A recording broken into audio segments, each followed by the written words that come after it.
به نام خدا و با سلام، امین صالحی هستم و میخوام در مورد مبانی اعداد یا دستگاه اعداد، بهتر بگیم دستگاه اعداد صحبت کنم. در واقع به انگلیسی میشه نامبر سیستمز و این کلمه الیفای و یه زمان خیلی معروف شده بود و بولد شده بود که مثلا مینوشتی توی گوگل یا حالا مثلا ربات های چتی الان هم میتونید بنویسید، میگه مثلا explain like I'm 5، یه جور توضیح بده انگار من 5 سالمه.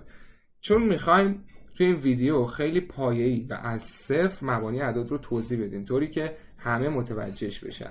علت اینم که تصمیم گرفتم این ویدیو رو ضبط کنم اینه که دیدم خیلی‌ها توی درک مبانی اعداد مشکل دارن، حتی بچه‌ای که دانشجو مهندسی کامپیوتر بودن و مثلا یه واحدی تحت عنوان مبانی کامپیوتر گذروندن که اونجا اینو به عنوان مبانی اعداد یا همون دستگاه اعداد بهشون یاد دادن، که حالا علت اونم میتونه دلیل مختلف باشه دیگه، از وقتی کمی که تو دانشگاه از تا شیوه تدریس استاد، به هر حال هر جور بوده دانشجو مثلا نتونسته یاد بگیره. البته برخی از بچه‌ها خودشون نشستن تحقیق کردن و یاد گرفتن. خلاصه اگر مبانی اعداد رو بلدید که این ویدیو شاید مناسب شما نباشه، چون میخوایم اینجا فقط در مورد مبانی اعداد صحبت کنیم. حالا قضیه اینه که اصلا چرا ما باید این صفر و یکا رو یاد بگیریم. ببینید دوستان، ایشون پردازنده کامپیوتر امروزی، لپتاپ ها و هر نوع ماشینی میتونیم بگیم که دیگه یه میکرو پردازنده‌ای یا بهتر بگیم میکرو پروسسوری داره، که حالا مثلا میکرو پروسسور لپتاپ و کامپیوتر رو بهش میگیم CPU و حالا شاید مثلا برای گوشی موبایل یه اسم دیگه‌ای بذاریم روش، اما کار اصلیشون شبیه همدیگه هست.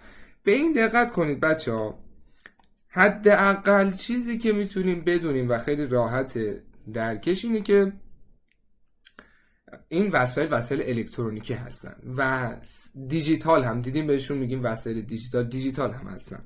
حالا دیجیتال جریانش چیه؟ این مثلا یه نموداری که میتونه به سادگی یه دستگاه دیجیتال رو نشون بده. حالا مثلا توی این دستگاه دیجیتال اینطور در نظر گرفته شده.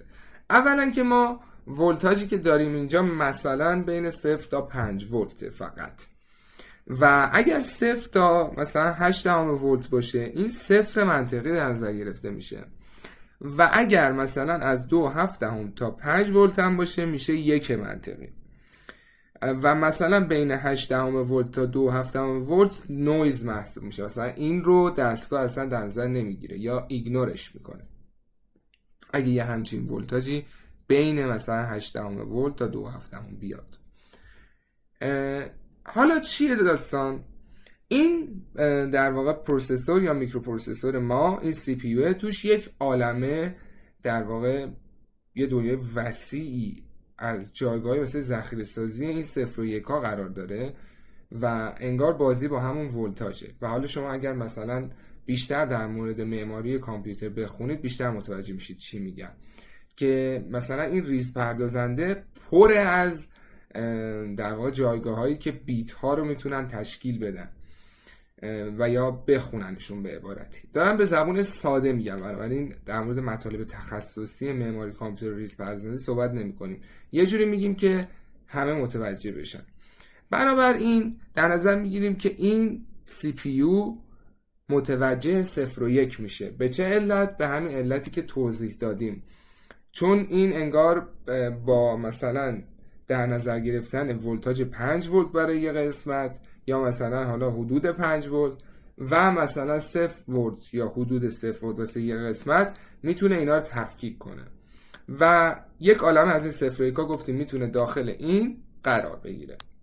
حالا نکته دیگه هم که باید اضافه کنم، مثلا دیدین دیگه، مثلا ما میایم اینجا این صفر و یکا رو کنار هم قرار میدیم. مثلا اگر من بیام اینجا یه تکست اضافه کنم و مثلا میگم 1 0 1 0 1 0 اینجوری، میان اینا رو در واقع 8 تا 8 مثلا جدا میکنن. اینا هر کدومش رو بهش میگیم یک بیت و به این 8 هم میگن یک بایت. حالا 1000 تا از این بایت ها رو بذاریم کنار هم میشه کیلوبایت، بعد مثلا بیشترش کنیم میشه مگابایت و ترابایت و اینجور چیزها که الان داریم، حتی بیشتر از ترابایت که حالا خیلی نمیخوام تو اون دقیق شم. اما حالا میخوایم ببینیم که این مقادیر رو در واقع چرا بهش میگن اصلا دستگاه اعداد. ببینید این در واقع به ما داره میگه که بجز اون شیوه شمردنی که ما از قبل میشناختیم، شیوه شمردن دیگری هم وجود داره. من یه لحظه بیام اینجا. ببینید بچه‌ها، اولین شیوه شمردنی که همه ما بلدیم این مبنای 10 هست یا دستگاه 10 یا به انگلیسی دسیمال. همونطور که میبینید خب یک دست 10 تا انگشت داره و با توجه به این و حالا بحث‌های تکاملی گفته میشه که انسان‌های اولیه با استفاده از این انگشتاشون مثلا حالا از یه تاریخی که تاریخش هم واقعا مشخص نیست و من هرچی گشتم منبع موثق و مثلا مکتوبی پیدا نکردم که تاریخی درست حسابی در این مورد کامل توضیح داده باشه، ولی حالا از زمانی که انسان شروع کرده به شمردن مبنا رو 10 قرار داده به دلیل اینکه 10 تا انگشت داره. و سیستم 10 چه شکلی هست؟ اون سیستمی که ما باهاش آشنا هستیم. ببینید برای مثال اینجا رو نگاه کنید. همه شما احتمالاً اینو یادتون میاد. ما توی دبستان که بودیم مثلا میگفتن ما اگر میخوایم بشمریم اینجا این تعداد ستاره که داریم اینو میکنیمش یک دسته 10 تایی و 5 تا یکی. خب همونطور که میبینید اینجا هم مثلا به ترتیب حالا از چپ به راست اینجوری اومدیم، میگیم 5 ضرب در 10 به توان 0. 10 به توان 0 این واحدهای قرمزن. در واقع ببینید ما 10 به توان 0 داریم که شروع کننده است که یه دونه توش قرار میگیره. تو این بسته‌های قرمز فقط یه دونه قرار میگیره. 10 به توان 1 داریم که تو این بسته‌های 10 به توان 1 10 تا قرار میگیره. و از هر کدوم از اینا هم گفته شده که تا 10 تا در واقع 9 تا، یعنی 9 تا بیشتر میشه. 9 تا تکی داشتیم یه دونه اضافه شد میشه یه بسته 10 تایی دیگه تکی نمیشه. خب حالا با توجه به همین سیستمی که الان اینجا یاد گرفتیم مثلا این میشه 5 ضرب در 10 به توان 0 یا همون 5 ضرب در 1 به علاوه 1 ضرب در 10. حالا این 10 تا اگر خودش بشه 10 تا دونه یه بسته جدا میشه. ببینید تا 9 ضرب در 10 به توان 1 میتونیم داشته باشیم، اما بعدش یه بسته 100 تایی یا یه دونه 10 به توان 2 قرار میگیره. اینا انگار خیلی گویا هست برای ما، یعنی نباید برای ما سخت باشه چون ما همیشه طبق این سیستم شمردیم و بهش عادت کردیم و میدونیم که بعد 100 هم مثلا 1000 میاد. پس اگر یه بسته 100 تایی داشتیم 10 تا بسته 100 تایی تبدیل میشه یه بسته 1000 تایی. خب حالا این چیز ساده‌ای که ما داریم اینجا میبینیم در واقع همون مبنای 10 هست. منطقی که حالا با توجه به قضای تکاملی و اون چیزایی که توضیح دادیم توی ذهن ما گنجونده شده و ما باهاش میتونیم تا حالا اون جایی که لازم داریم عدد بشمریم دیگه. یه مبنایی مثلا یا یه مفهومی بهتره بگیم به نام بی‌نهایت هم اومده که اصلا کلا دیگه حالا میگه انقدر اینو میتونیم ببریم جلو تا ته نداشته باشه. حالا بحث دودویی به چه صورت هست؟ همون 0 و 1 هایی که ما دیدیم اون مبنای دودویی هست که گفتم مثلا مبنای دودویی واسه کامپیوتر به وجود اومده. حالا شما نگاه کنید اگر بخوام مبنای دودویی رو فقط توضیح بدیم میایم اینجا. خب همونطور که میبینید مثلا 5 تا ستاره اینجا هست. توی این 5 تا ستاره که ما اینجا داریم میبینیم قضیه دسته‌بندی مثل اون دسته‌بندی بالاست. مشکی برای دسته‌های کامل یا بسته‌های کامل بود دیگه. بسته‌های کامل اینجا میشن بسته‌های دوتایی. ما الان 2 تا بسته دوتایی داریم و به اینش هم دقت کنید. اگر اینجا من 2 تا بسته دوتایی دارم و اونجا 10 تا داشتم خود این میشد یه بسته، خود این الان اینجا میشه یک بسته 4 تایی و اینم یه دونه تکیه. خب حالا اگه من بخوام اینو تبدیل به باینری کنم چیکار میکنم؟ طبق همون چیزی که اون بالا نوشتیم اگر بخوایم عمل کنیم در واقع اونجا نوشته بودیم که چی؟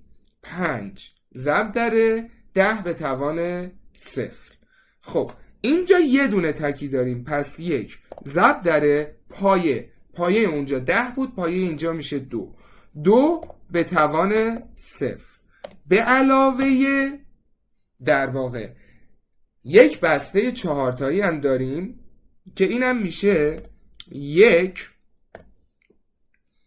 در واقع ضرب در 2 به توان منتها چون بسته 4 تاییه میشه 2 به توان 2 دیگه، یعنی 2 به توان 1 هم انگار 0 تا داریم. چیزی که اینجا من ننوشتم و نادیدش گرفتم اینه. یه دونم مثلا 0 مثلا ضرب در 2 به توان 1 داریم. خب و این یکی هم میشه 1 ضرب در 2 به توان 2، یعنی 4 به علاوه 1 که میشه 5 خودمون. اما حالا چجوری ما اینو میایم به باینری نشون میدیم؟ ببینید دوستان، برای نوشتن یک عدد باینری از راست به چپ شروع به شمردن میکنیم. یه تکست دیگه بیارم اینجا یه مقدار بزرگش کنیم. مثلا ببینید الان این میشه 1 خودمون توی باینری، این 1. 0 هم 0 خودمونه، یعنی اگر من یه 1 خالی داشته باشم این 1 خودمونه. یه دونه حالا مثلا از این دوپلیکیت بگیریم و این رو 0 قرار بدیم. این 0 هم 0 خودمونه، توی باینری هم همین شکلی نوشته میشه. اما 2 تکلیفش چی میشه؟ 2 تکلیفش توی باینری چون ما فقط ارقام 0 و 1 رو داریم به این صورت میشه. ما یه دونه به اصطلاح میایم سمت چپ، ببینید به این شکل میشه. این بچه ها 1 0 10 نخونیدش ها، این 1 0 در مبنای باینری و ترجمهش میشه این. من اگر اینجا از قلم استفاده کنم ترجمهش میشه این. خب اینجا چی داریم؟ توی این خونه 0 و این خونه چندمه؟ اینجا رو دقت کن، من همیشه توی کلاس برنامه‌نویسی اینو توضیح میدم. این خونه 0 بنابراین این میشه 0 ضرب در 0 ضرب در 2 به توان 0. این 0 شماره خونه هست و این 0 این مقدار 0 که اینجاست. خب این به علاوه این یکی، این چیه؟ این خونه اوله، پس میشه 2 به توان 1. داخلش چی هست؟ عدد 1. 1 ضرب در 2 به توان 1 به علاوه 0 ضرب در 2 به توان 1 میشه چند؟ بله میشه 2. پس این 2 در مبنای 10. توی ریاضیات هم بچه اینو باید بیایم ساب بندازیم، در واقع میگیم 2 در مبنای 10 این مساوی هست با 1 0 در مبنای 2. پس اگر مبنای شمارشمون عوض میشه همه چیز عوض میشه. حالا مثلا اینجا در مورد 2 صحبت کردیم، حالا 3 چه شکلی میشه؟ کلا ببینید بچه ها اعداد فرد، چون ما یه خونه تکی بیشتر نداریم، این خونه اولیه میشه. یعنی اگر شما یه عدد باینری دیدید، بذارید من پاکن رو پیدا کنم اینجا. ببینید اگر شما یه عدد باینری دیدید که خونه صفرمش مقدار داشت، میتونیم بگیم این عدد فرده. و اگر یه عدد باینری دیدید که خونه صفرمش مقدار نداشت، میتونیم بگیم این یه عدد زوجه. مثلا ببینید این میشه یه عدد فرد، در واقع این معادل همون عدد 3 خودمون هم هست. چجوری این میشه 3؟ باز با همون منطقی که به شما گفتم، خونه صفرمش 1 هست، 1 ضرب در 2 به توان 0 که هر عددی به توان 0 طبق توافقی که توی ریاضی هست و حالا قاعده‌ای که وجود داره میشه 1. پس 1 ضرب در 1 به علاوه 1 ضرب در 2 میشه 3. پس این هم شد 3 در مبنای باینری. اوکی. خب حالا که اینطور هست و این رو متوجه شدیم، عدد 4 پس تکلیفش چی میشه؟ عدد 4 همونطور که بهتون گفتم و اینجا دیدیم، طبق این قضیه که حالا به روش خیلی ساده دبستانی سعی کردم توضیحش بدم، خودش میشه 1 ضرب در 2 به توان 2. بنابراین یک بار میایم این طرف و در واقع عدد 4 به این شکل میشه. خب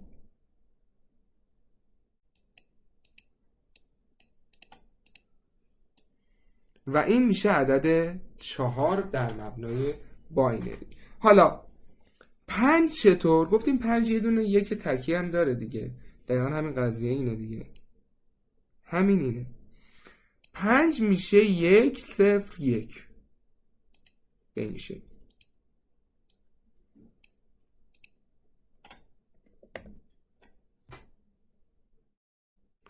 خب حالا شما با توجه به توضیحی که دادم برای خودتون ویدیو رو پاس کنید و مثلا حدس بزنید که عدد 6 چند میشه، یعنی باینریش رو چجوری می نویسید.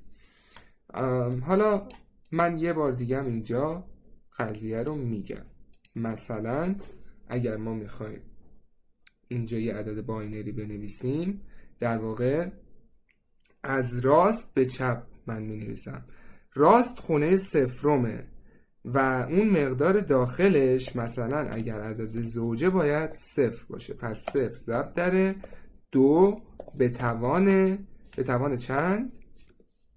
به توان 0، چون خونه صفرمه.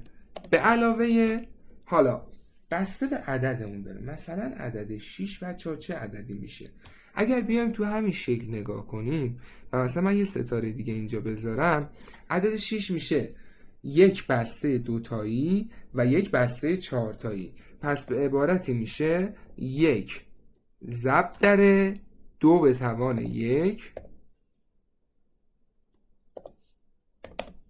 به علاوه 1 ضرب در 2 به توان 2.